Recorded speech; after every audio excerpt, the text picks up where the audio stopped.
Hello, everyone. It's been a moment. Sometimes life gets in the way.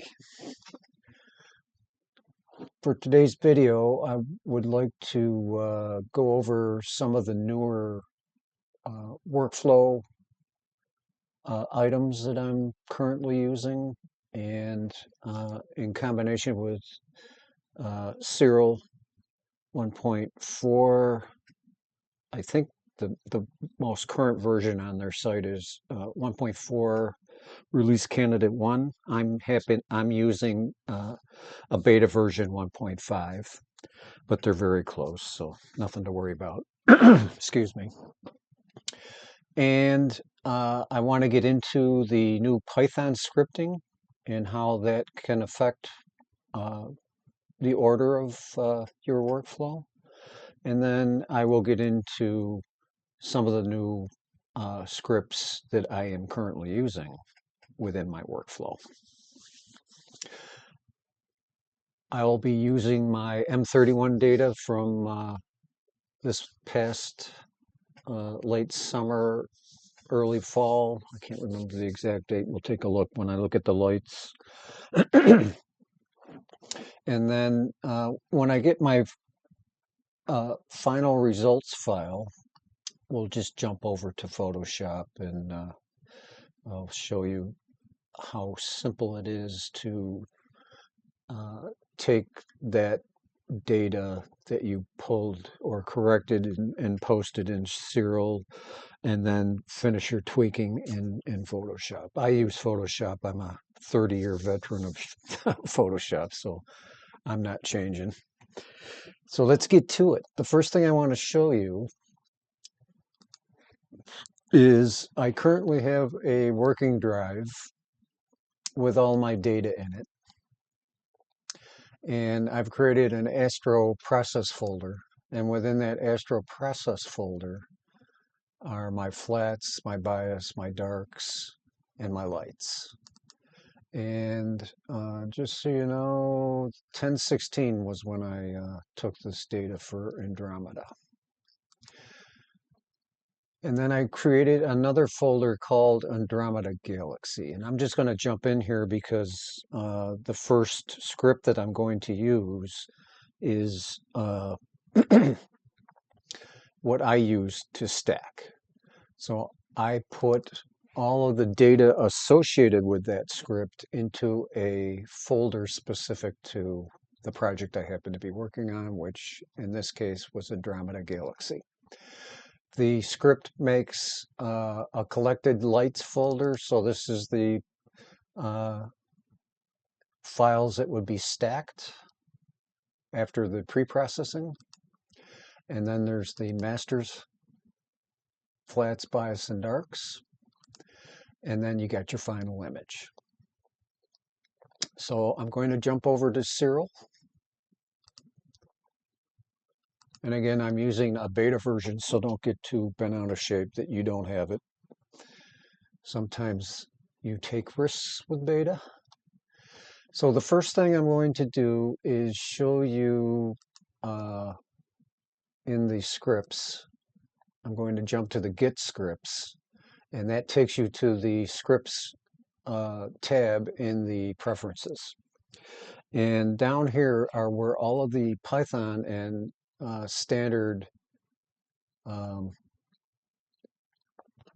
Siril scripts are located. And to have them show up in the listing up here, you have to check them, especially for the Python scripts. So one of the nice features about the Python scripts is that if you right click on any of them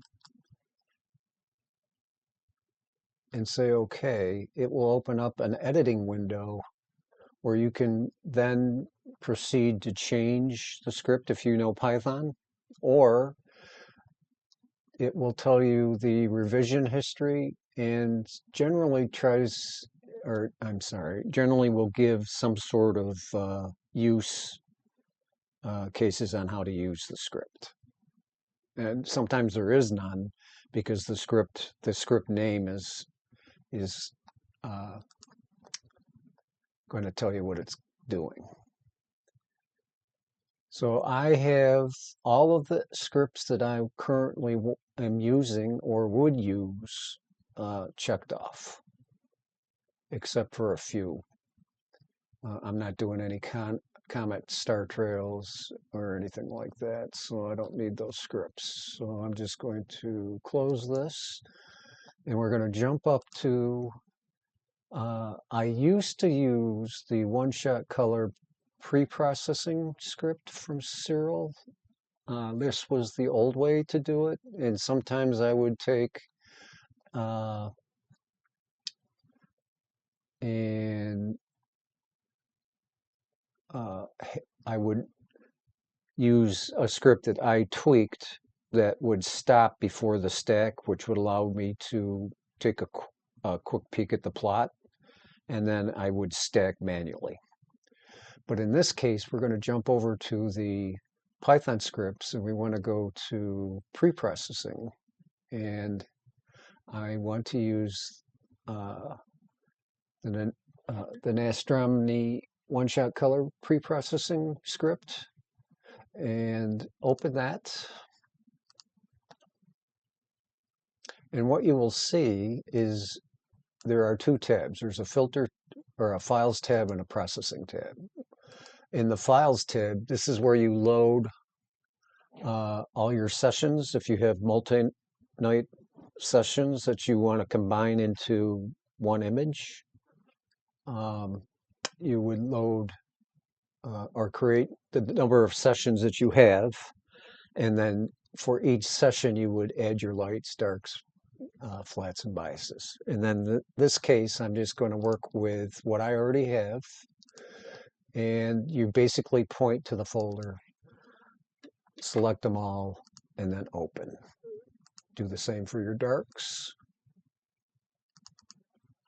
Select them all, then open. Same for your flats. Select them all, open, and your biases. Select them all and open. Now, if you do not have any of these correct calibration frames, you can still use this to stack. It just wouldn't, it would see that they aren't there and it would keep on going. So now that I have all the files that I want to jump over to pre-processing. And what I have been using is the background extraction. This will add quite a bit of length to the stack because it's going through the pre-processed images twice. Once to remove the background, and then it's going through them again to stack. I am not going to drizzle, but if you have a smaller sensor and you were dithering, then you can drizzle the data. You can do some filtering based on roundness and FWHM numbers. So anything above this number on the FWHM, it would reject. I have found that the stock numbers work very well, so I don't mess with it. Enable feathering would be one of the features of this software or this script is that you can tile. So if you had a session where you were tiling 4 groups or 4 sets of images, you would have 4 sessions, and then you would enable the feathering, and it would feather the edges of the tiles by 20 pixels. I use the cleanup intermediate files, and I'm not doing any mono stuff. So then I would just click process files and it would crunch away. I'm not going to do that because it's going to take 30, 40 minutes with the data that I have. And I can show you why. You could see that this is one processed folder, or I'm sorry, one processed file. So it's a big file. And if I go into the, if I go into the lights folder, you'll see that they're more like 120 megabytes. because they're 16-bit files. And if we go back and we looked at the, preprocessed,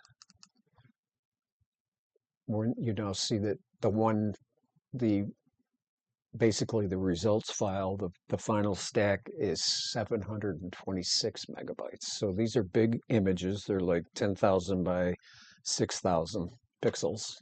A lot of data here, full frame sensor.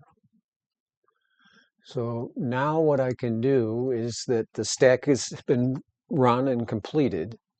I can load the image, and the script will automatically load the image into the preview window. I'm just going to do that now. And you will see that we have a nice base image of M31. It's upside down, but that's okay. So the first thing I want to take a look at is, do I need to crop? And oh yeah, I need to crop. So I'm going to go into selection. I want to preserve the aspect ratio of my sensor.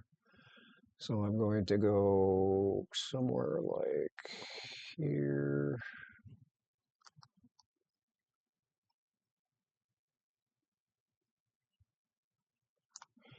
I can kind of move it around to my liking, something like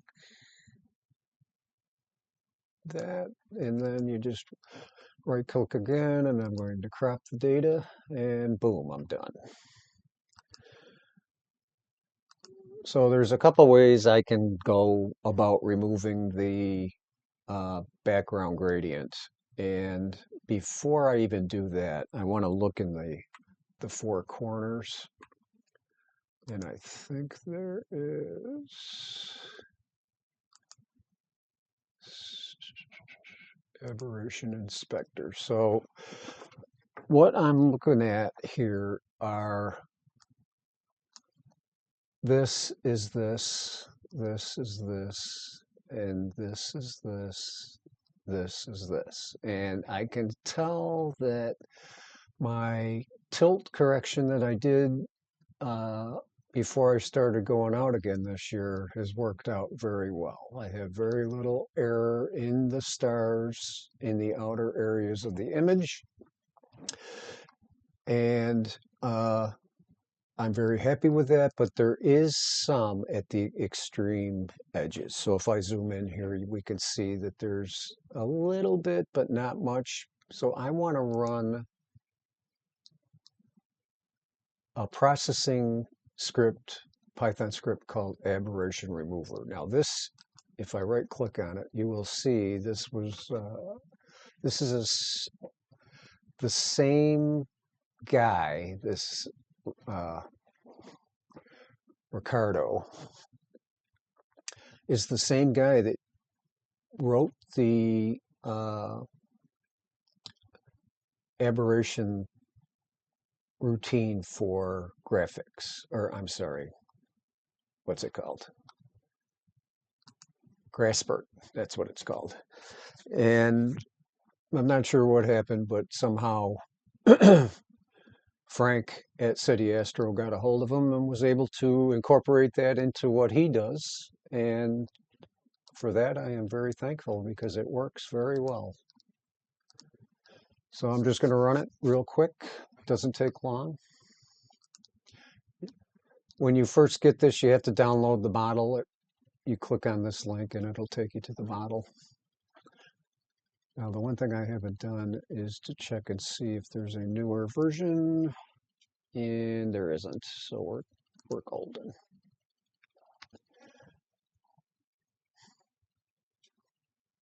The amazing thing about today's cameras and scopes is how deep you can look. It's just amazing. And I have a lot of light pollution. So it runs through 3 passes using his AI. And there isn't going to be a lot of correction here, but you will see that the stars tighten up a little bit.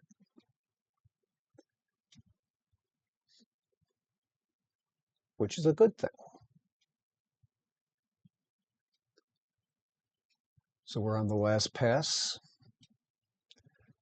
and just keep an eye around this area here.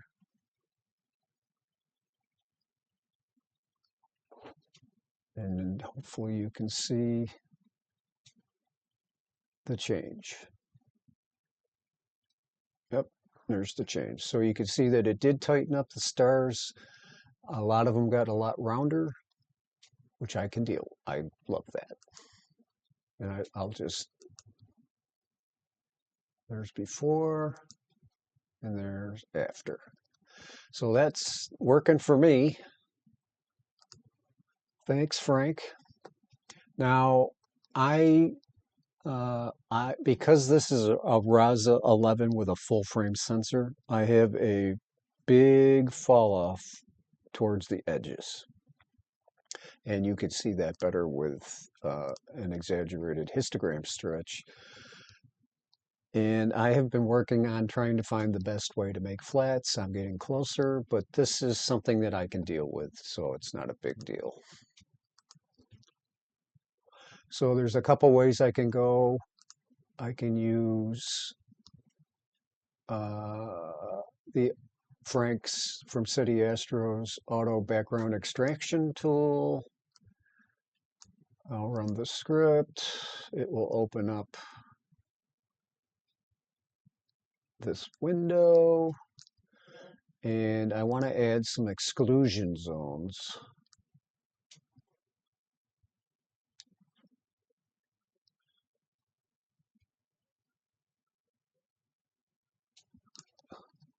And then one more for, well, I think I got it. We'll just process this. Sometimes this is made, the exclusion area is made more for dark nebula than it is for something like this. But I have found that sometimes it works well and sometimes it doesn't. So you can see that it's doing its calculations, and we're almost ready to remove the background.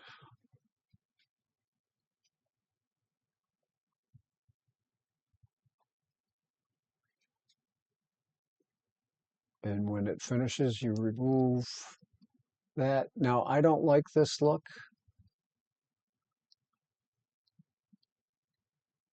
And I have a feeling that because my image is so large that the software is having a little bit of trouble with it. So I'm going to undo this and attempt again without an exclusion zone, just so you could see the difference. But I believe I wound up using Graspert initially on this, and it worked well enough for me. And I'm just trying to show you that there are a lot of different options within Siril now. You also have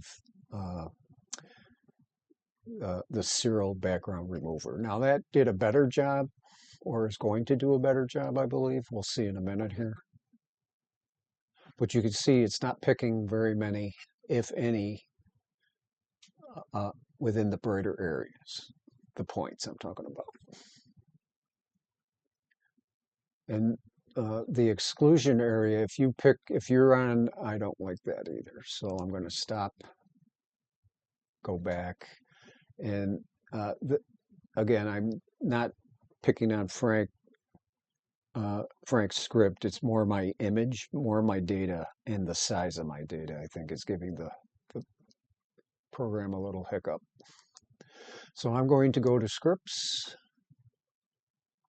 and then go down to Graspert. And I'm going to run the script.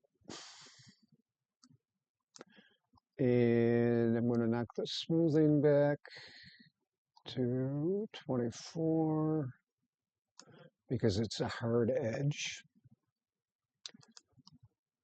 I like that. I'm going to go to denoise, and I'm going to up that to 72-ish and run this.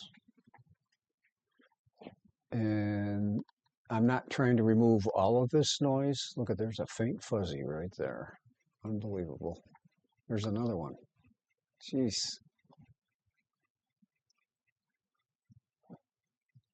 Lovely. So this will take a little bit. What I will do is stop the video and then come back when we're closer to being finished. And we are back. So when this is finished, it should clean up some of this modeling that's in the background. And it has. Good enough for me. And at this step, so now what I would like to do is to plate solve. Even though it says it's plate solved, I want it to take a look at the data, and it's going to flip it, which is what I'm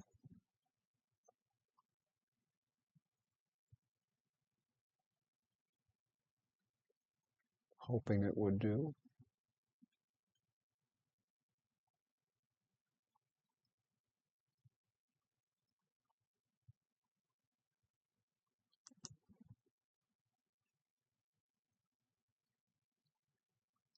Well, it didn't flip it. How about that?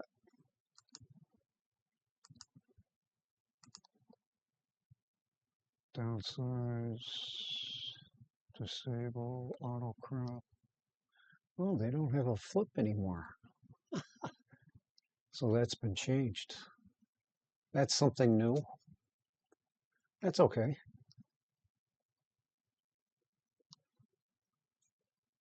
We'll just plate solve it again, and I can flip it the way I want it. There. So that's where we're going to end up. Now what I want to do is my calibration, and I'm going to pick the spectrophotometric color calibration. I have a one-shot color camera. It's the Sony IMX455, and I'm using the IDES LP S3. And I just want to make sure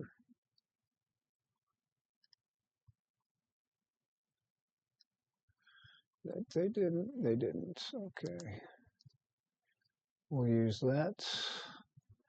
And I'm using the local Gaia sample catalog, which you get by running this Python script. And then you would need to point to it in the setting, in the preferences. So I have an average spiral galaxy.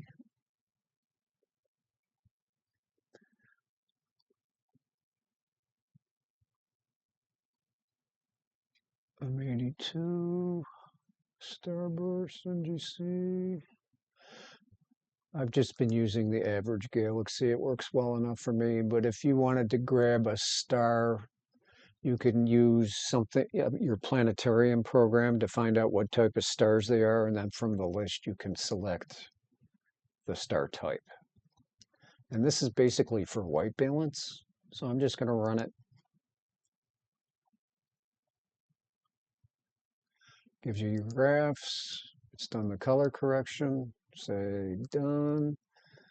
I'm going to do a little green noise removal. It'll help straighten the background out. I'm going to close it. And at this point, I'm happy with what I've got. I'm still in the auto stretch mode, as you can see.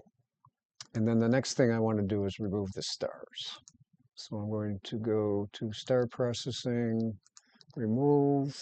I want to pre-stretch the image so that it can find stars, and then generate the star mask, and I'm going to execute it.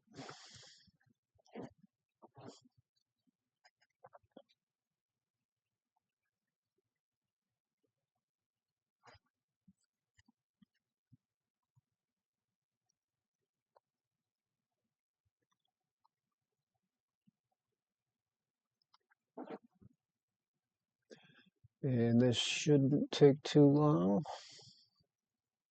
Again, this is a huge image. Let's see if I can find, I think it's 90. I used to be able to find it. They've changed some stuff. I think it's like 9580 by 64, something like that. When we get into Photoshop, we'll take a peek. Now I'm still 0.5 millimeter longer than I should be for this this scope, which will help my stars even more. And that's my next project for over the winter here, is to get this down just a little bit more. Field of view is 3.84 degrees.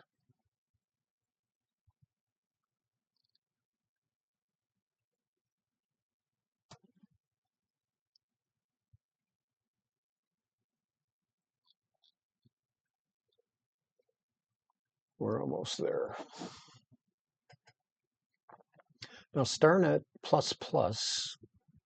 does a really good job considering how old it is.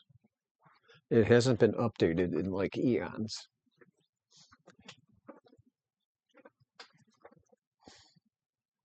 But it still does a good enough job. What we'll see is around, we've got a little bit of a halo around this star. Not much. I wouldn't even call it a halo as much as it's more from the, well, maybe that is a halo. Who knows? But you'll see when it the image comes back that we'll have a little area blue around here. But that's not such a big deal. I don't worry about that.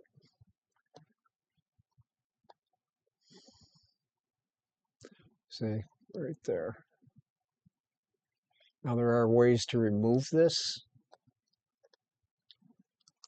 Okay, so now I'm ready for the stretch. And the first thing I want to do, oops,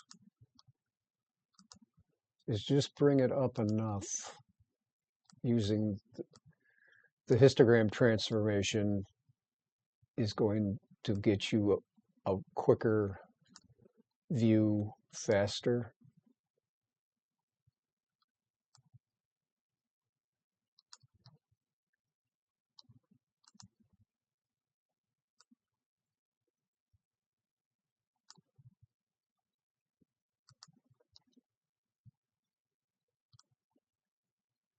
Let's see how she's spreading out. Okay, I'm just going to back off a little bit. And I'm going to, oops, too much. Now you can see that I have some spikes off to the black here. And I don't want to clip those because that's data, believe it or not. And I'll apply that. And I can see that once I get into the histogram stretch, I'm going to have to think about doing some color correction. And I'll show you how I do that. So right now, I'm going to go to weighted, even weighted. And we're going to pick an area like right in here.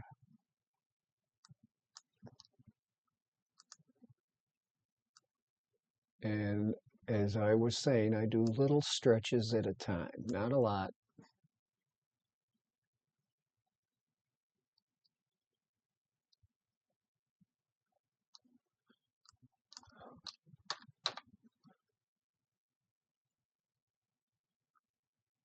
I just want to bring the data up slow because I don't want to blow this core out or this core or that core. You can see that there's colors just starting to come in. I'll apply this. I'll grab something in here. And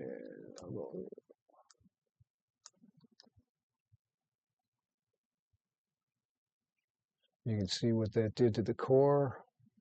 And I'm good with it because I can get that back, I believe. So I'm going to apply that.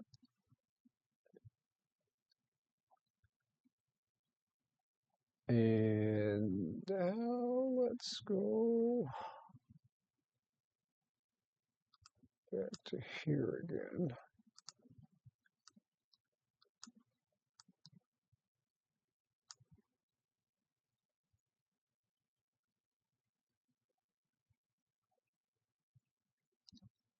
And I'm liking that.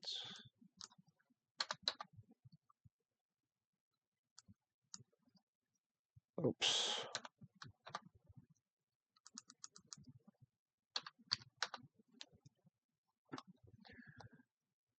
And I'll apply this, and now what I want to do is go down to the black level.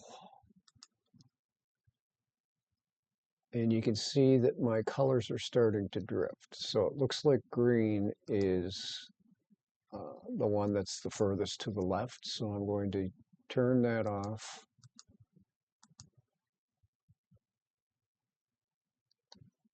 Apply that. And now I'm going to move the blue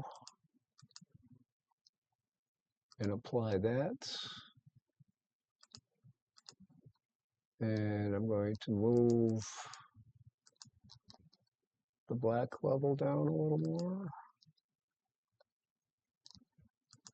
And now what I'm going to do is a saturation stretch.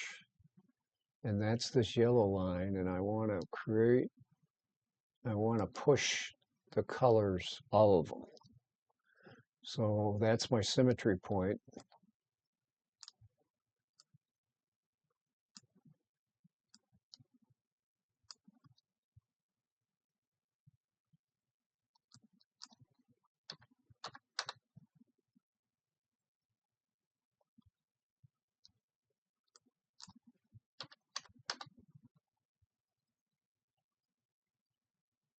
And that looks to me pretty good. I'm getting the reds coming out.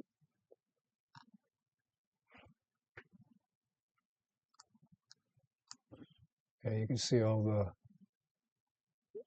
star forming regions are starting to pop. Now I don't want to go too far because I'm going to use another program to help me here.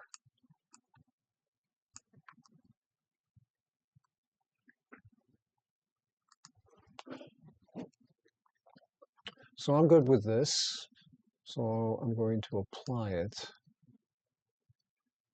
And now what I could do is what I suggested that Robin do, and that is the HDR multiscale. So I'm going to close this, apply, just make sure it's applied.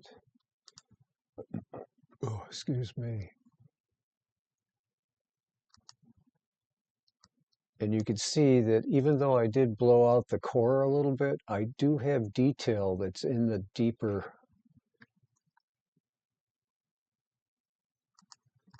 Oh, let me cancel this so I can zoom in to show you. There is detail there. It's just hidden by the glow. So I want to pull that information back into the data. And I'm going to use the HDR multiscale. Darn it. Run the script.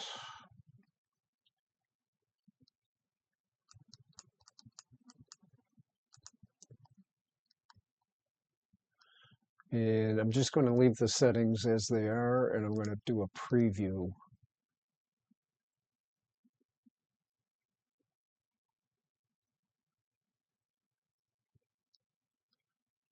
To see what we get here.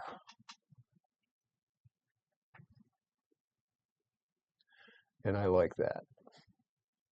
It's helped all the galaxies. So I'm going to apply to Siril.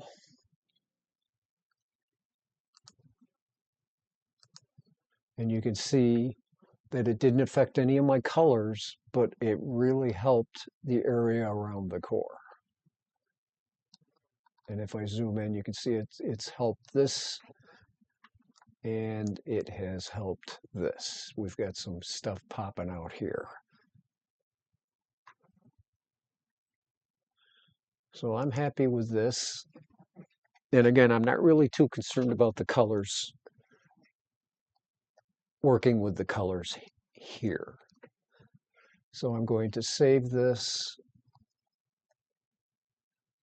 as a -A.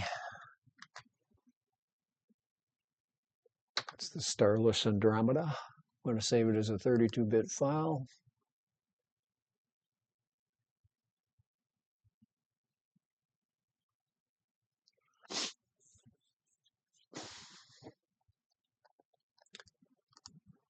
And now what I want to do is go back into the star processing and do a recon. So I'm going to grab the image I just created, the A. That's my background. And then I'm going to grab my starless mask. And I'm going to go to advanced. And the first thing I want to do is an ashen transformation, and I'm going to really kind of stretch this out. And you can see the stars are starting to come in, and I have some nice color in those stars. So let's do, we'll go 6.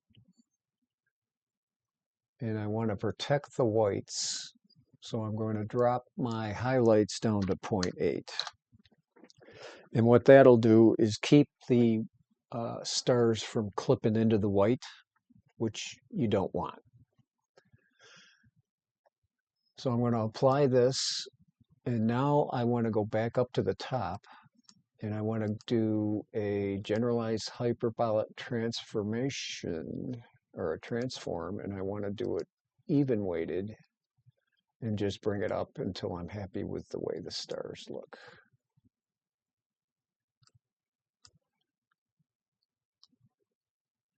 Oh, I don't want too many.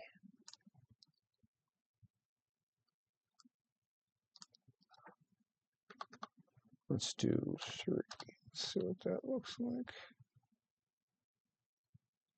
Yeah, I can do that. I'm liking that.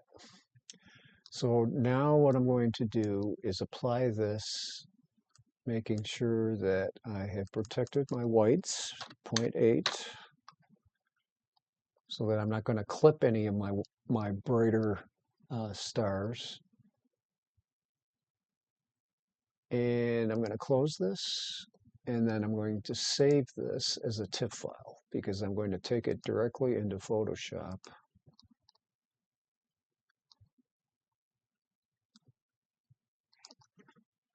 Well, I'll just leave it the way it is for now.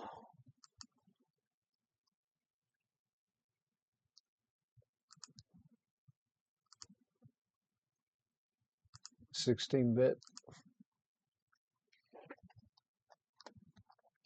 And I don't need Siril anymore. And there's the file that where did I put it?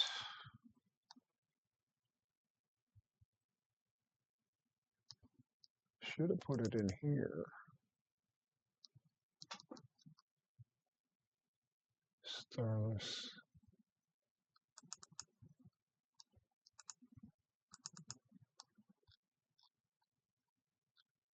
Might have to open, there it is, right there.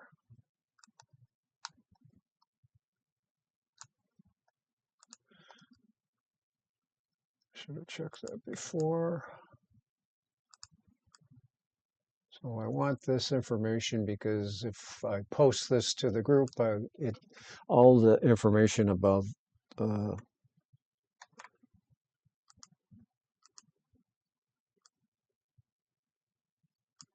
the file is in the name. So it's stacked 172 out of the 180. 32nd, which is the accumulation of 5160 seconds. So I lost 4 minutes of data, or 8 files. Not bad. I can live with that. So now what I want to do is jump over to Photoshop.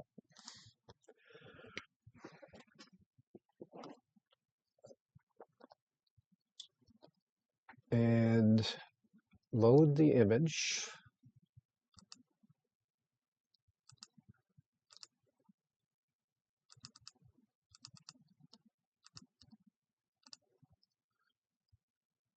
There she be. And I'm going to run. What this will do is, if we look at the histogram, you can see that I'm doing well with the alignment of the colors, but we can maybe do a little better. Let's take a look.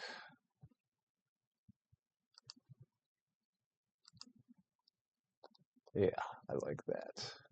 So now we're just going to take some of the green hue out of it. I like that. Okay, so now I have the colors the way I want them. I can close this. And I'm just going to check to see if I can remove any more of the background, which I can, to make it a little bit flatter and less random.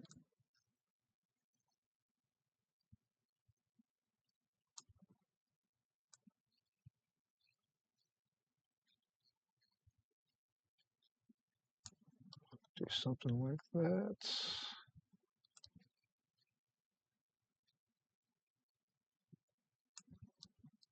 Do something like that. Yeah, I like that. And there is nothing that says you can't use multiple gradient removal tools in our hobby. Sometimes a combination. I have used 3 different tools to remove gradients because I'm fighting a lot of light pollution, and I think my images look okay. So I'm going to give it another round of noise reduction using Seti Astro's noise exterminator.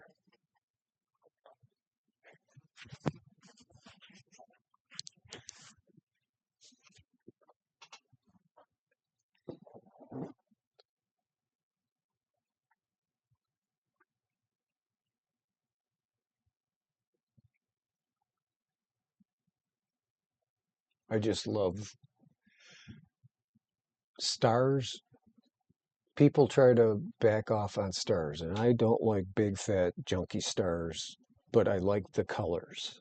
And colors, there are usually enough stars in your image that even if you shrink them down and they're white, takes away from the image. Now, there's blue stars, orange stars, red stars. I mean, that is a better representation of what this area holds, I think, anyways. So I have gone in and removed the noise. If we look, it looks much smoother, much nicer, even in this area. So now what I would like to do is remove the stars using Seti Astro's Star Exterminator.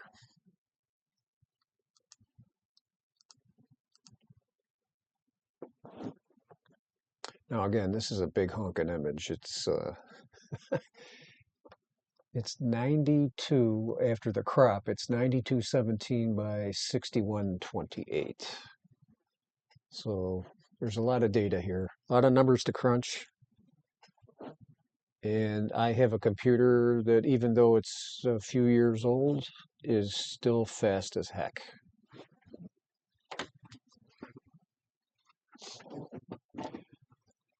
So you will see that some of these stars have kind of lost their punch in just the processing that I have done so far in Photoshop, and I will bring those back after I break them out into their own layer, and that you will see why that will become important, because I don't want to affect the target or the background. I just want to work on the stars.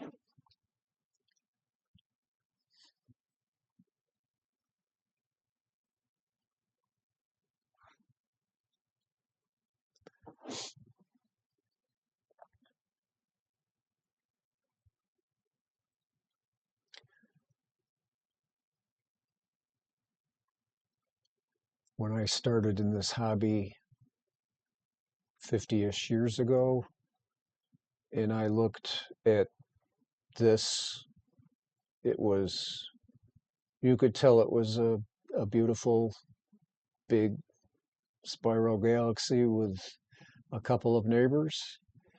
But to see the detail that we see in this image from my driveway, I never, ever, when I first started in the hobby, thought I could get to this point. I mean, this is nice stuff. And this is only, like I said, just under an hour and a half's worth of data. It's nothing. I know people that have gone days and not had an image look this nice. Nothing against the way they do it, but I'll take the 90 minutes over days. And I haven't spent that much time working on it. I'm more waiting on the machine than I am actually putting in hours of labor processing it using my gray matter.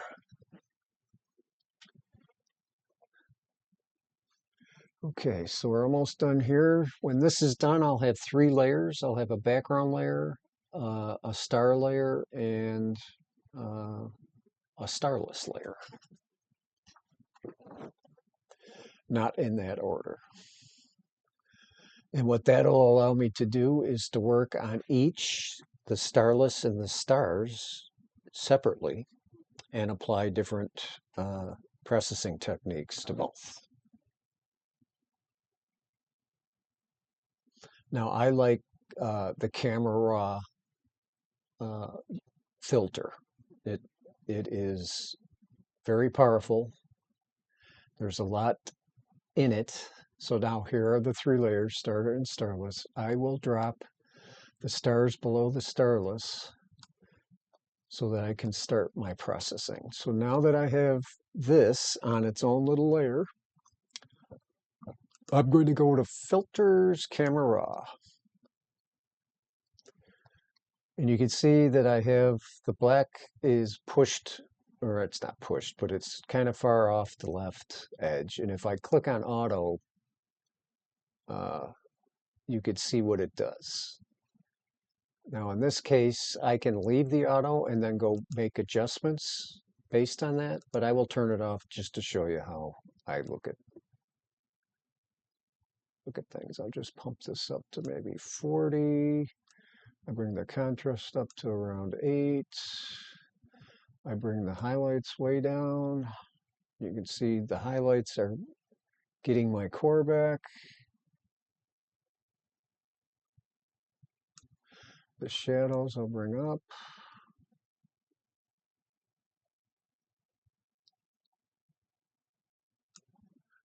The whites, I don't think. Maybe somewhere in here. And I'm going to bring the black level down to get my background back. I don't want it. So what I usually do is, you can see that there's a spot in the black level where you start affecting this soft edge of the galaxy, and I'm not trying to hurt that. but I want to try and get my black level to a point that I'm actually, uh, when the stars come back in, they fade in to the background, which they kind of are. So let's do 32 with that.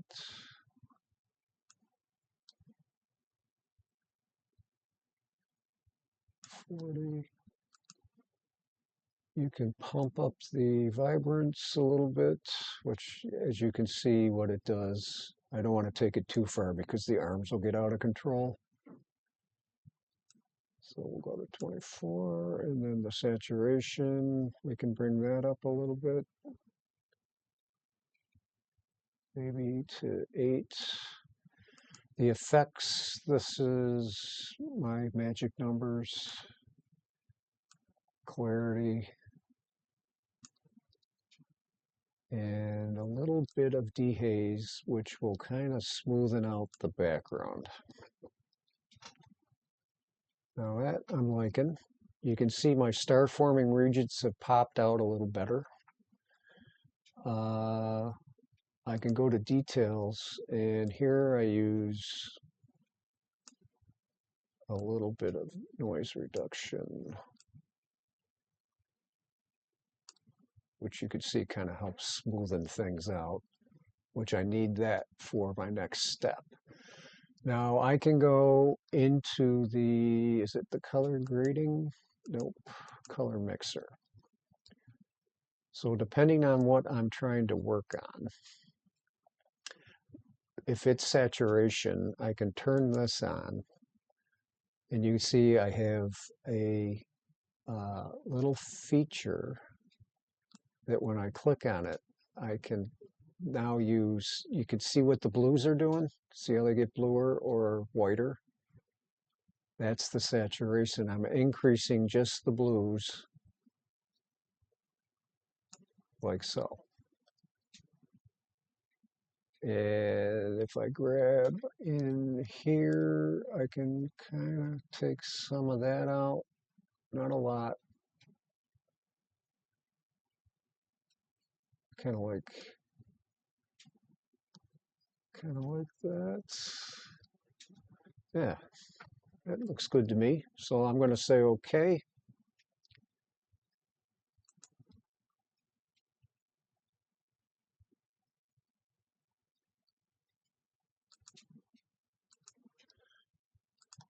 And you can see the difference when it pops in.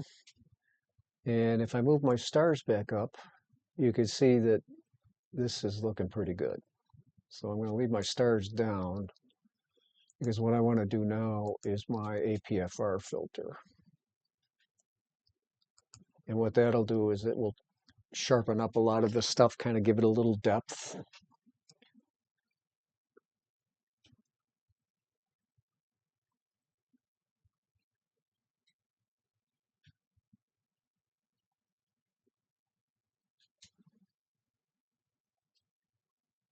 Which it did. And where you really see it is in these areas here. This is looking good. So I'm happy with that. I'm not going to even check the other ones. This is very good for me. So now I'm going to pull the stars up to the top. And as I said, you can see we lost a little punch in the color. So what I'm going to do is an adjustment level, and I'm going to pump the vibrance up to something like 32, and maybe the saturation up to 4. You can see that it's brought some of that punch back into the colors. So I'm happy with that. And we have a finished image. So as you can see, using tools and scripts within Siril gets you to, or gets me to an area that I can then bring the image into Photoshop and finish my sweetening in Photoshop. Again, if there's just no way that 50 years ago I would ever thought I could be doing or getting or making images that look like this from my driveway. just unbelievable to me. So if you have any questions, leave them in the comments. And I hope to be making some more videos. I'm very sorry that I got, as I said, life sometimes gets in the way, and it got in the way this summer. And I hope to be able to make some more videos this winter. So thanks for stopping by, and clear skies, everyone.